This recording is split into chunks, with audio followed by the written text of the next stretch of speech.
নমস্কার বন্ধুরা, আজকে নিয়ে এসে গেছি সজনা দিয়ে একটা সুন্দর একটা রেসিপি নিয়ে। তো আপনারা দেখুন মা কীভাবে সজনা দিয়ে রান্নাটা করে। তো প্রথমে মা সজনাগুলোর ছাল ছাড়িয়ে কেটে ভালো করে ধুয়ে নিল। এবার রান্না করার পালা। তো আপনারাও একবার এইভাবে রান্না করে দেখবেন, খুবই টেস্টি লাগে খেতে। আমার অনেক ভালো লেগেছে এই সজনার রেসিপিটা, আমাদের ঘরে সবারই খুবই ভালো লেগেছে।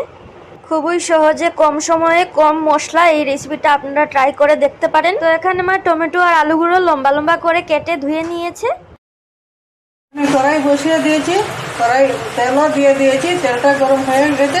ফোড়নে দিয়ে দেবো পাঁচফোড়ন, তেজপাতা, তেজপাতার পাঁচফোড়ন ভেজে নিয়েছি। এবার দিয়ে দেবো সজনাটা। এইভাবে একবার বানিয়ে খেয়ে দেখবেন, আমি যেভাবে রান্না করতেছি। দিয়ে দেবো আলু, একদম ঘরোয়াভাবে, আর তো মশলায় আমি রান্নাটা করবো। আমাদের ঘরে এইভাবে রান্না করলে সবাই আগে খেতে দিবে। কাঁচা লঙ্কাটা দিয়ে দেবো, স্বাদ মতো লবণ এবং হলুদ গুঁড়ো। আর কোনো মশলা আমি দেবো না, ডাটা দিয়ে সিদ্ধ করে নেব। তো সরষে লাগবে, সরষেটা আমি মিক্স করে নেব। এখানে দিয়ে দিচ্ছি 2 চামচ সাদা সর্ষে, দেবো 1 চামচ লাল সর্ষে।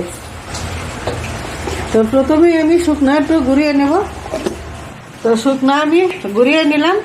এবার একটু জল দিয়ে মিহি পেস্ট একটা বানিয়ে নেব। ঢাকাটা খুলে নাড়াচাড়া দিয়ে দেব।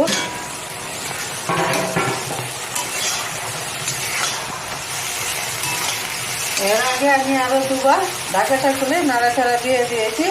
আর দেখবো আলুটা সিদ্ধ হয়েছে কিনা। তো সিদ্ধ হয়ে গেছে, আর ডাকবো না। আমি অল্প ভেঙে দেবো। আলুটা ভেঙে দিলে মাঝে মাথা হয়, খেতে ভালো লাগে। সবগুলো বাঁধবো না। আলুটা ভেঙে দিয়ে নাড়াচাড়া দিয়ে কষিয়ে নিয়েছি। এবার সরষেটা দিয়ে দেবো। সরষেটা দিয়ে নাড়াচাড়া দিয়ে দেবো। অল্প জল দিয়ে দেবো। সরষে বাটাটা দিয়ে নাড়াচাড়া দিয়ে দিলাম। এবার অল্প জল দিয়ে দেবো। ওটা শুকিয়ে গা মাখা হয়ে গেলে নামিয়ে নেব। তো গা মাখা হয়ে গেছে, এবার নামিয়ে নেব। গেল আমার ঘরোয়াভাবে সরষে বাটা দিয়ে সজনে চচ্চড়ি।